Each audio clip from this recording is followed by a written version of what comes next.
Всем привет, всем привет, всем привет. Надеюсь, уже началось. Так, сейчас, секундочку. Переключу, чтобы видны были все сообщения. Видны все сообщения. Так, ну что ж, вот получается у нас картина такая. Скататься я скатался, пообщался с разными нашими, в общем-то, можно сказать, конкурентами, которые в результате этого общения стали партнерами. Не все, конечно, но большая часть. Сразу перед началом самого стрима я расскажу эту ситуацию, что у нас произошло, значит, по поездочкам по этим, ну а дальше уже по факту посмотрим, какую тему выбрали на голосовании нашего предстоящего стрима. И, соответственно, эту тему и проведем. Вот там сбоку пишите свои комментарии, как всегда. У нас абсолютно ничего не поменялось. Привет, Алена. Сегодня у нас, как всегда, среда, 21:00 по минскому времени. Поэтому мы начинаем запланированный стрим. И я даже почти успел. Ну, можно сказать, успел.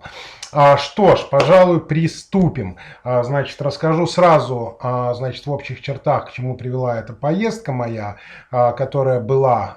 Это однозначно всем клиентам, всем подписчикам сыграет на положительном, в общем-то, уровне. Почему? Во-первых, какие-то нет, но поголовно абсолютно все, снижена цена на эмуляторы. То есть все эмуляторы стали однозначно дешевле теперь у нас. Какие-то намного дешевле, какие-то не намного дешевле. Нашего производства эмуляторы подешевели. Эмуляторы наших партнеров, с которыми мы теперь уже они стали не конкурентами, тоже стали дешевле. В общем-то, поэтому обращайтесь. Также у нас немного расширилась база данных по имеющимся уже отключенным прошивкам. Отдельно стрим вообще по вот этой теме поездки, по нововведениям у нас на конторе. Привет, Павел. Мы расскажем отдельно, сделаю отдельный видос, я думаю, даже стрим, чтобы все могли позадавать эти вопросы, какие интересуют. И про это я тогда вам расскажу. Вот, значит, и работа, соответственно, как я говорю, база данных по прошивкам у нас выросла тоже значительно. Вот по имаофным, понятное дело, и, в общем-то, кое-какие данные появилось, кое-какое новое оборудование, чем буду уже быстрее, качественнее все пересчитывать. Ну и, как я уже говорил, эмуляторы тоже упали в цене. Итак, пожалуй, мы сейчас зайдем на наш замечательный канал. Сейчас вот я его открою. Отчего я его еще не открыл? Вот чего я не открыл. Переключаемся на рабочий стол и заходим на наш компьютер. Как всегда, помните, заходим в сообщество. Что мы видим в сообществе? Мы видим голосование.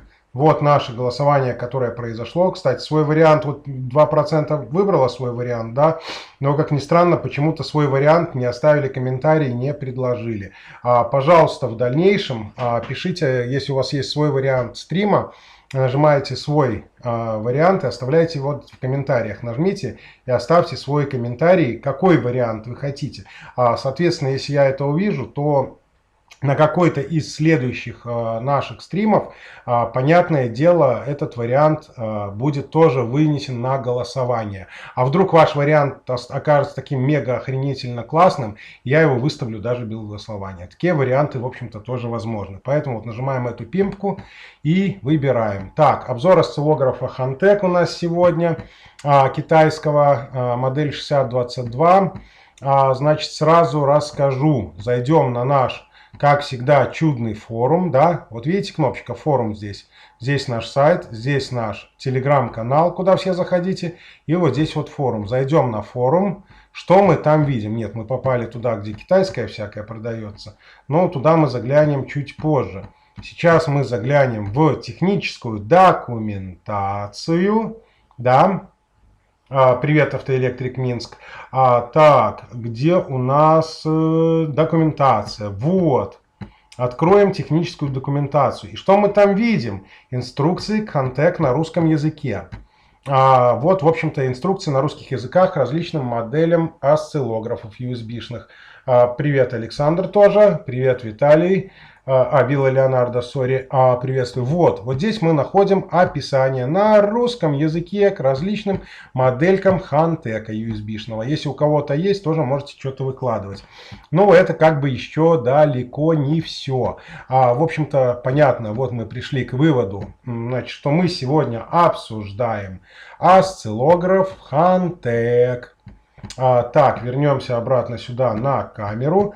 Пока мы на камере, я запускаю программу.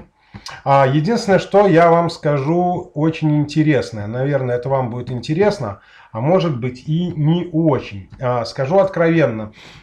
Все-таки перед тем, как проводить этот стрим, да, я решил сам почитать эту инструкцию. Ну, эта тема, как видите, создана была сегодня, да. Я скажу откровенно, прочитав эту инструкцию, я понял, что я сам ни хрена не знаю про этот осциллограф. Я даже половину его функций не использую практически. Поэтому я назвал этот стрим часть 1. Значит, к части 1 также выйдет у нас дополнительно часть 2 этого обзора осциллографа. И я предполагаю часть 3. Вероятно, может быть, часть 2 мы совместим с частью 3, будет только часть 2.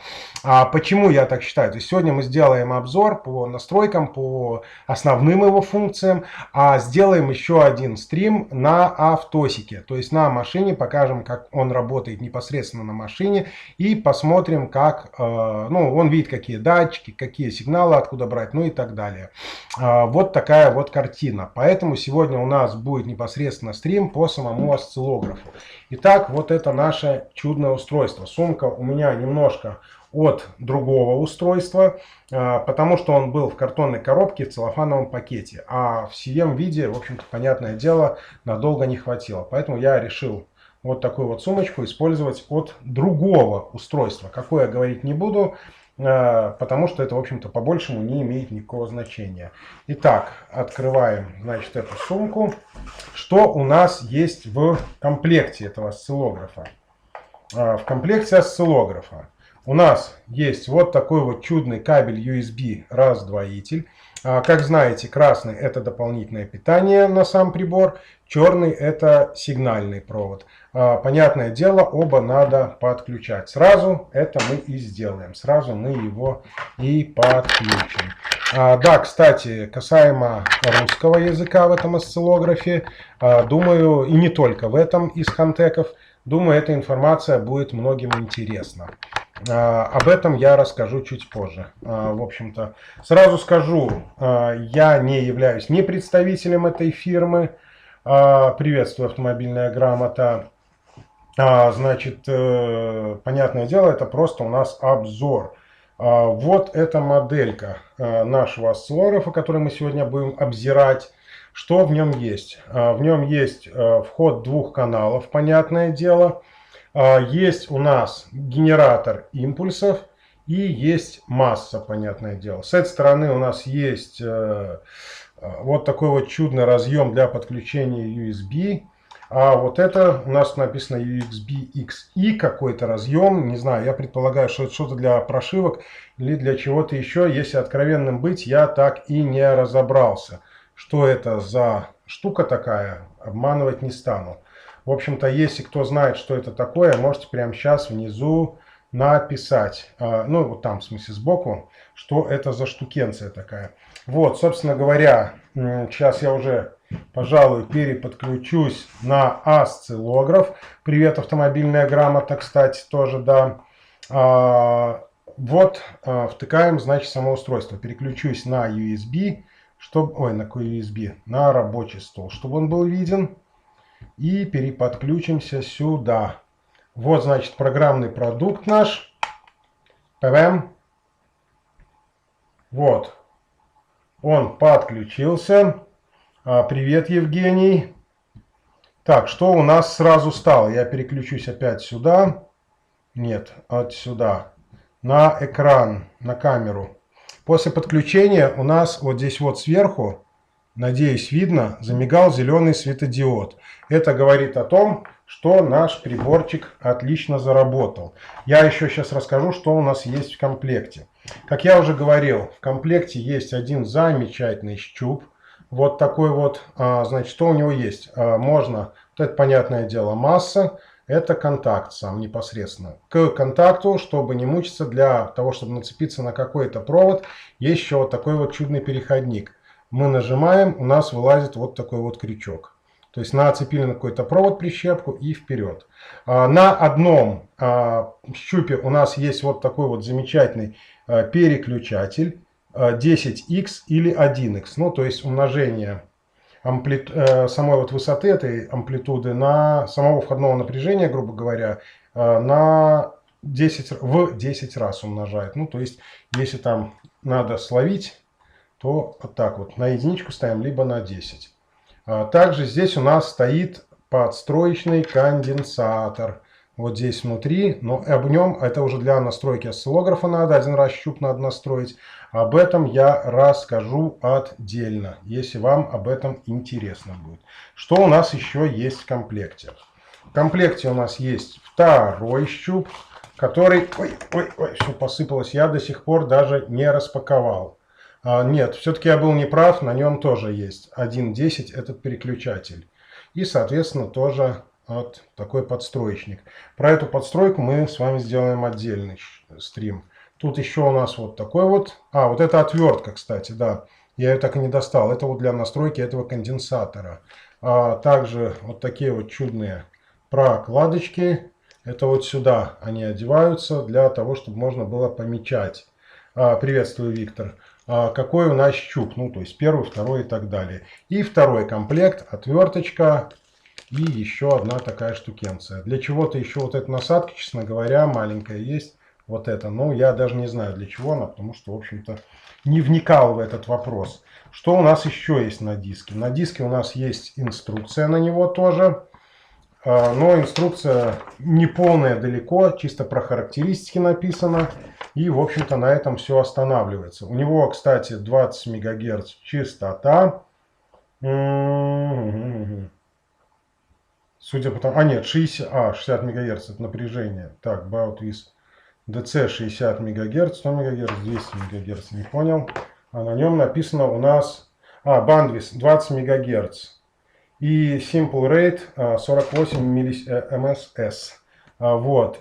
Приветствую, Вадим. Приветствую. Да, я же показывал, прищепка есть на щупах тоже. Есть щуп, можно снять и будет вот так. Вот такая вот насадочка. Вот. Также в комплекте идет диск. И еще одна инструкция. Хантек. А что в этой второй инструкции? Сейчас откроем, посмотрим. В общем-то, абсолютно то же самое. Две абсолютно одинаковые инструкции. Нафига вторая такая же, я не знаю. Это, вероятно, просто они, каждая идет к своему щупу. Ну, в общем-то, приветствую, Рустам. Честно сказать, для фига две одинаковые инструкции я не знаю. Но как бы то ни было, нормальные инструкции, которые на русском языке и с подробным описанием, я выложил у нас на форуме. Заходите, скачивайте. Значит, это.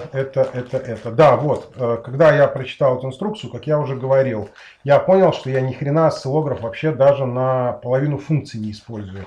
В нем ресурс намного более богатый, чем я знаю.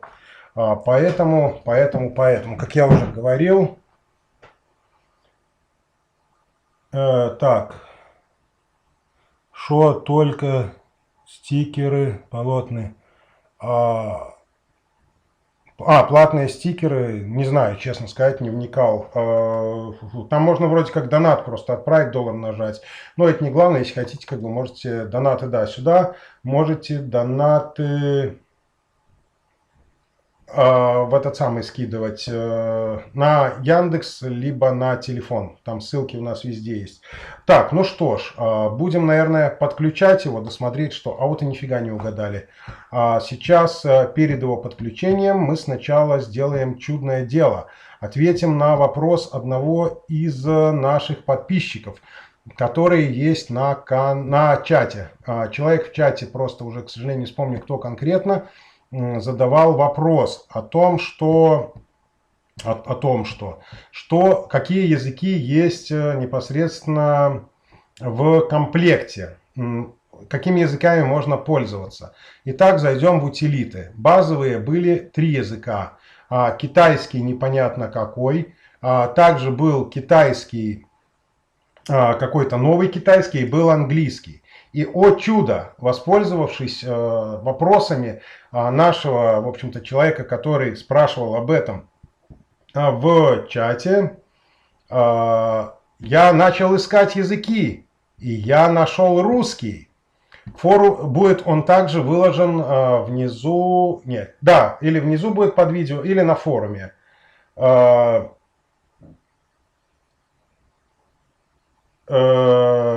Будет на форуме выложен русский язык.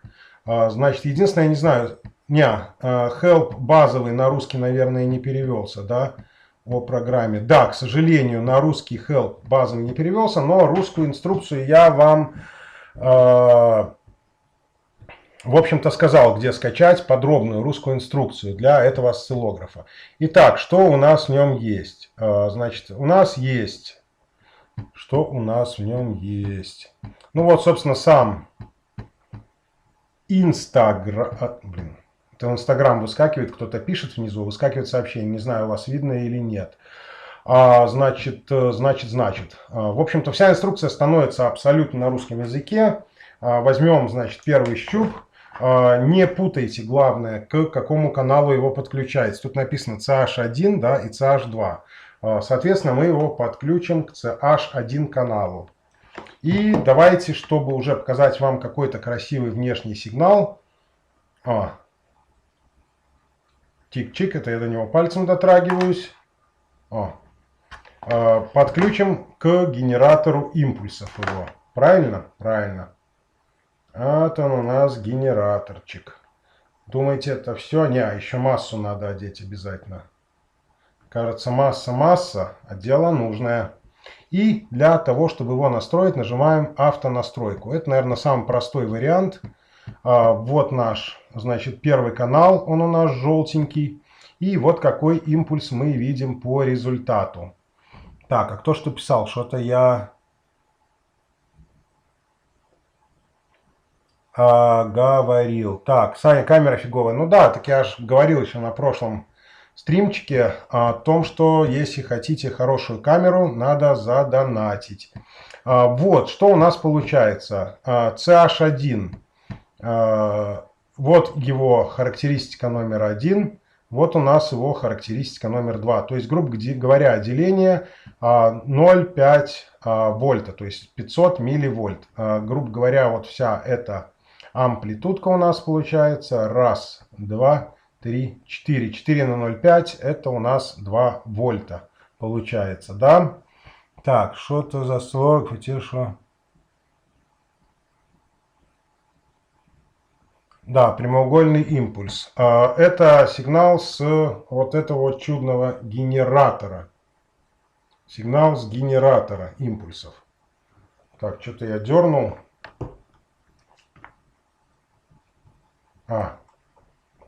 Во, потянул за него самого, и щуп этот выпал. Вот такая у нас, значит, амплитудка получается. Что у нас здесь есть? Давайте сразу пройдем по некоторым, скажем так, менюшкам, и тогда посмотрим, где что есть. В общем-то, файл сохранить данные, сохранить настройки, загрузить данные, загрузить настройки. Настройки это то, что у нас вот здесь. Вот мы можем сохранить один вариант, другой, третий, четвертый, в общем-то, калибровать и так далее. Все, в общем-то, вот почему надо калибровку делать при нагретом, потому что элементы нагреваются, понятное дело, и могут быть какие-то нюансы. Нажимаем ОК, и оно рассказывает, куда лезть, где что делать по калибровке. Пока мы сейчас лезть, наверное, не будем туда. Так, раз, два, три, четыре, пять. 2,5 вольта у нас получается. И 1 мегагерц. Калибровку мы лезть не будем, потому что, если честно, я хрен знает как что. Так, сбросим настройки по умолчанию. Проведем автонастроечку. Вот она наша радость. Вот, в калибровке и прочее мы полезем с вами отдельно. Если честно, я что-то начинаю уже путаться в этом глобально причем, поэтому я этим никогда и не пользовался до этого. Но мы сюда залезем и прочитаем еще раз, как это надо делать, правильно? Значит, что мы здесь видим? Окно измерения, окно вывода. Вот оно дополнительно. Оно нам сейчас не надо. Вот дальше смотрим. Это то, что мы какие включаем, какие пропадают. Так. Линейки нормально нет. Да, до линейки мы сейчас дойдем. До линейки сейчас дойдем, там это все включается. Сколько стоит в среднем, сколько лет уже пользуется светодиодная лента. Какая светодиодная лента. Макс, Михаил, приветствую тоже. Так, продолжим. Время деления. Можно выставлять время деления вот здесь вот этими чудными цифрами. Можно время деления ставить здесь. Можно крутить здесь. Формат YT и XY. То есть XY это если у нас бывают круглые такие диаграммы. Вот. YT это если привязанное ко времени. То есть вот непосредственно как это. Дальше продолжим. Формат. Вот здесь же мы тоже можем этот формат поменять. Дальше. Вертикаль. Включено вольт деление. Это соответственно сколько у нас стоит деление на... Одно деление у нас стоит, грубо говоря, 500 милливольт. Да, правильно. Это у нас 0,5 вольта. Можем также сделать инверсию. То есть это на 180 градусов у нас перевернет картинку. Получается, вот она вниз ушла. Это мы на 180 градусов ее опустили вниз. Иногда этим надо воспользоваться тоже. Хотя и не часто. Дальше пойдем сейчас смотреть, что у нас есть здесь еще. Ну, то есть, понятное дело, для первого канала и для второго. По триггерам понятно. Экран, векторы или точки используются. Вот сейчас у нас, видите, точечками прорисовано. А сейчас векторы включу. Отдай. Вот векторы, как и было, все сделано. Сетка, понятное дело, можно без сетки сделать. Можно сетку включить. Вот она. Так. Дальше идем. По триггерам понятно, по экрану курсор. Курсор первый канал или второй. Второй канал у нас выключен. Пересечение вертикаль-горизонталь. Честно сказать, ну вот оно у нас и подписано. Вот у нас нет. Давайте вместе смотреть, что у нас здесь есть. Вот вертикаль. Вот горизонталь. Ну, что-то у нас по нулям везде все показывает. Честно сказать, я этим никогда не пользовался, поэтому я ничего не скажу. Вот, собственно говоря, вертикальный курсор, горизонтальный. Я просто не в зуб ногой. Я этой функцией никогда в жизни не пользовался. С этим еще надо разбираться. Ну и, собственно говоря, интерполяция, шаг, линия, sin x. Но для этого надо открыть какую-то готовую, значит, диаграммку для наложения. Либо к этой, вот можно, кстати, сделать две диаграммы, если есть, складывать их, отнимать, делить. Довольно интересные картинки. В принципе, вы это все можете увидеть в инструкции по прибору. На русском языке там все это есть. Ну вот, собственно, и все, что я хотел сказать. Значит, загрузить данные. Вот RFC формат. Значит, это у нас именно эти диаграммки какие-то, уже сохраненные образцы кем-то ранее были, если. Ну, для того, чтобы делать, накладывать, смотреть, правильно идет сигнал или не очень. Так что я свой осциллограф на КМКИ сделал, о чем я думал, давно купить надо мне. Ну, на самом деле, да, посмотрите по ссылке, он стоит довольно недорого. Вот, это у меня щуп просто выскочил опять, я его рукой дернул. По работе его, по испытанию на машине мы проверим с вами потом еще. Да, вот, кстати, можно хлоп сделать стоп-линией, видите, если, допустим, вот это запуск, он меряет все в реальном времени. А если хотите остановить картинку, то хлоп Нажали и смотрим на картинку. Что тут еще более, как я уже говорил, детально про него сделаем обзор дополнительно на Автосике. Вот, как я уже говорил, заходим на наш форум. Вот он здесь, форум. Заходим, вот здесь нажимаем форум. Заходим в документацию. Так, а где она? Вот, инструкции. Заходим вот в эту документацию к оборудованию. И смотрим инструкции на русском языке. Тут исключительно к хантекам, к USB моделям. Вот найдете. Все на русском языке. Так, вернемся обратно в него. Там я вижу вопросы какие-то были. Запись. Запись. Не писал. Интересно, кстати, есть. Ну да, сохранить данные. Вот. Первого канала, второго или все данные можно сохранить. И вот то, что сейчас идет у нас воспроизведение, я так понимаю, оно должно сохраниться. А давайте попробуем, что гадать-то. Я вообще не сохранял еще ни разу, потому что я использовал его немножко для других целей. Так, давайте на рабочий стол. Назовем тест, да? Почему текстовый файл? Нет. Не, знаете, что я скажу? Похоже, только картинка. Одноразово. А он что, текст даже сохраняет? А что тогда текст? Будет? Так, давайте-ка посмотрим, что у нас за текстовый файл будет. Текстовый файл у нас вот в таком моменте. Вообще некрасивом моменте. Ну-ка, давайте сохраним еще что-нибудь, попробуем. Ок. Тест 2.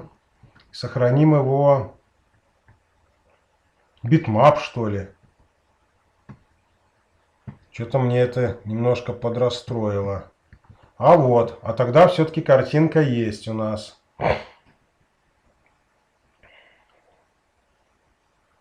Не, видео не пишет. Во всяком случае, да, видео он не записывает.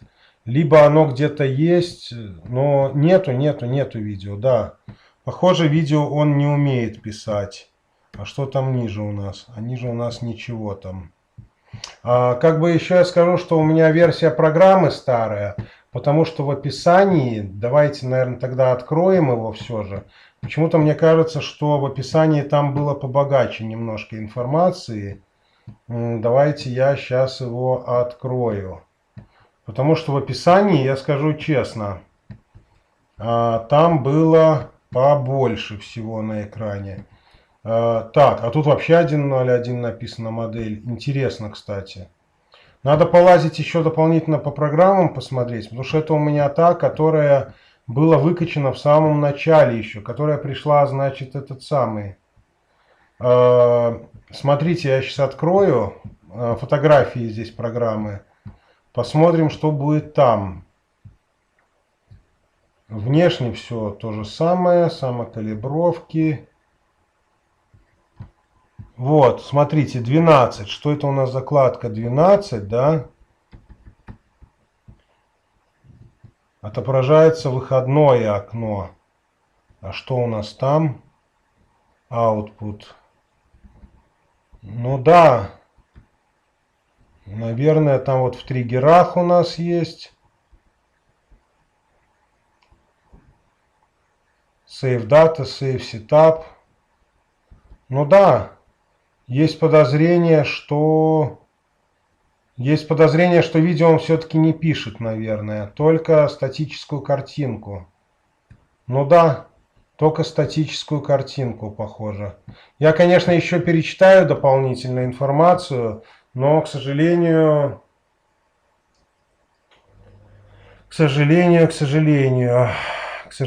увы и ах. Мне кажется, все-таки нету.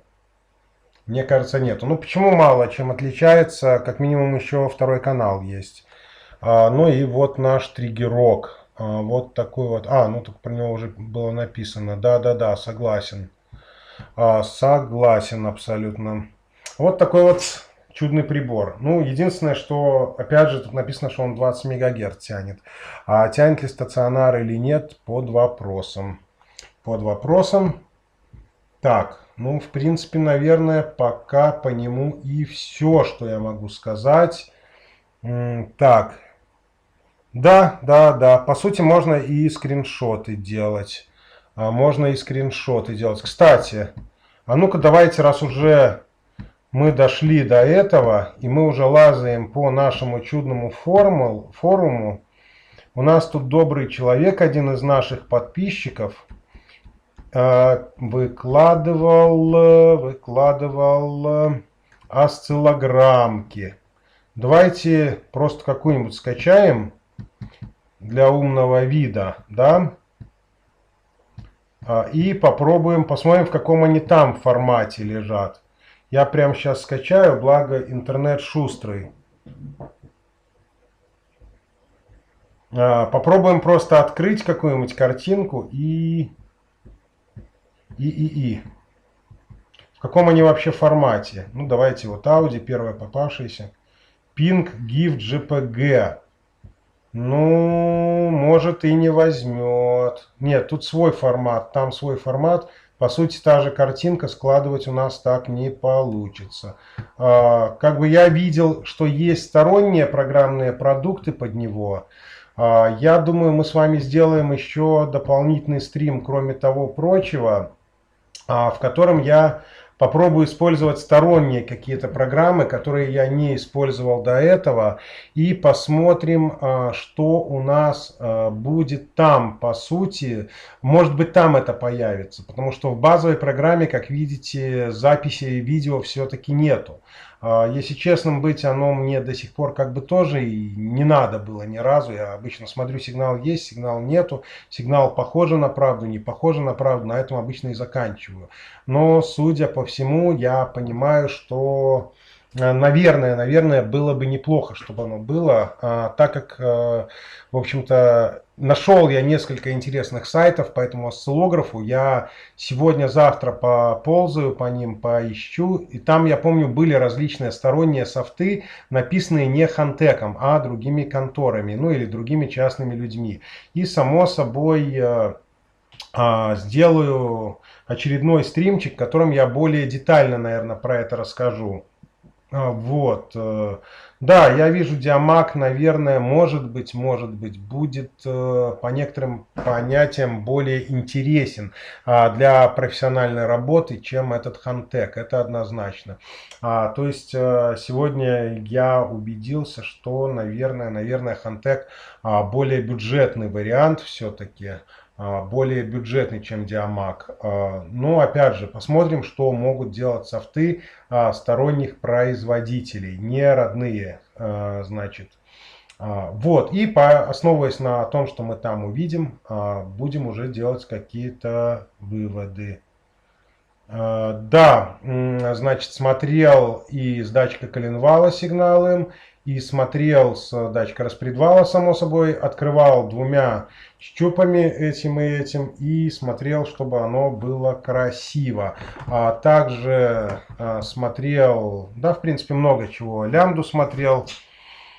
Так, не более интересен, Хантек никак не катит. Ну да, наверное. Может быть, Андрей и прав. Хантек моделька все-таки значительно побюджетнее и попроще. Вот. Ну, опять же, вопрос в цене. Сколько денег человек готов за это отвалить. Вот. Ну, вот, наверное, и все, что могу по нему сегодня сказать. По всей сути, получается, что я его сегодня вместе с моими подписчиками засрал. Вот. Либо засрал свое знание им. Хотя, судя, в общем-то, по всему, то, что я использовал, мне его хватало, а для более профессионального его все-таки будет маловато. Вот, ну я опять же еще раз говорю, выкачаю дополнительные софты, от него поставлю. Так, что у нас еще я могу сказать?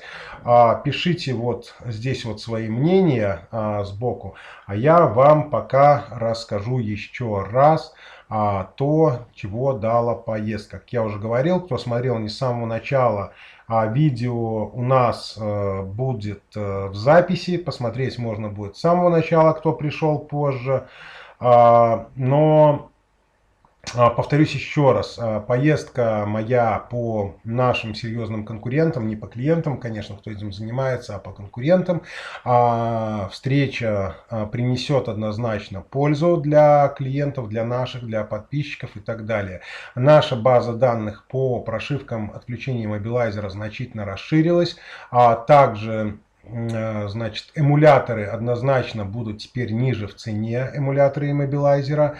Какие-то глобально будут ниже, какие-то чуть-чуть ниже, какие-то доставка станет абсолютно бесплатной, кроме снижения цен. Также пересчеты многие станут дешевле по отключению иммобилайзера. Также.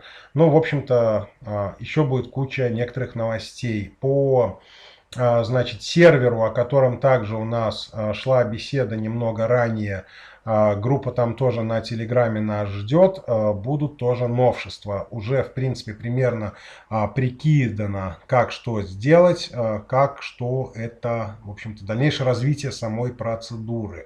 Что еще, но об этом я сделаю отдельный стрим. Не знаю, будет он общий, либо для тех, кто в группе по серверу. Поэтому, кто не в группе по серверу телеграммской, заходите, найдете. Там ссылочка тоже была под видео, в котором я говорил про сервер с файловой базой. Там об этом все будет рассказано. Не знаю, стрим будет для вообще всех, либо только для той группы. Там будет ссылка. Это мы узнаем позже. Пока еще не решено. В общем-то, как это будет делаться с сервером, все тоже уже картина продумана. Вот такая, в общем-то, ситуация. Так, диска вообще шлак, лично мое мнение. Так, если уже разматывать ноут осцилл, тогда лучше диамаг. Его и так лень доставать, а то Хантека вообще руки не дойдет. Ну, как знать. Иногда надо посмотреть. Ну, если нет диамага, то, в общем-то, ну, не знаю, я честно скажу, я не занимаюсь сам настройкой двигателей и так далее. Там какие-то, может быть, нюансы. Для моих потребностей мне Хантека хватало полностью. Для более профессиональной работы я предполагаю, ну, в общем-то, и как пишут наши подписчики, в общем-то, ну, судя по всему, Хантека для профессиональной работы будет маловато. В общем-то, к этому выводу мы уже пришли. Так, извиняй меня. Хотел поздравить вас с Новым годом. Счастья вам всем. Желаю, чтобы у вас было больше радости, любви. Тоже взаимно поздравляю, в общем-то, с прошедшим Новым годом. Вот, совсем старым Новым годом. Также с Рождеством католиков, православных, ну, кто там еще у нас были. Так-то я, значит, отвечал на ваши вопросы. Ну и что, наверное, этот стрим мы будем заканчивать, потому что, в общем-то, мне кажется, информации мало, вопросов задают мало тоже. МТ Про я думаю тогда возьму, сделаю обзор по нему специальный. И Диамаг, в принципе, я тоже думаю, сделаю по нему обзор. Диамаг есть у моего коллеги, у одного здесь недалече. Сделаю по нему дополнительный обзор. Ну и посмотрю, если кто предоставит МТ Про для обзора, тоже сделаю по нему обзор. Нет, может быть, приобрету. Собственно, и все, что я хотел сказать. Значит, наверное, ставим лайки внизу под видосами. Делаем вывод, что нужен вам Хантек, этот осциллограф, или не нужен. Если он у вас есть и нужен русский язык, где взять, уже знаете. Где есть русские инструкции на Хантек, на любые осциллографы, тоже уже знаете на нашем форуме. Заходите на наш форум, заходите в нашу группу Telegram, заходите на наш сайт, куда еще заходить, да, вот, ставьте лайк под этим видосом, если он вам принес хоть какую-то маленькую пользу, а не только расстройство, что Хантек брать не стоит. Ну, в общем-то, наверное, и все. Лайк обязательно ставьте. Вот на самом деле поставьте вот сейчас там вот внизу. Или вот там вот внизу. Да, вот там вот внизу лайк поставьте, нажмите. Вот тут, вот тут, вот тут. И на колокольчик нажмите. Привет, мастер домашний. Вот. Ну и, наверное, все. На этом будем заканчивать. До скорой встречи. Всем пока-пока.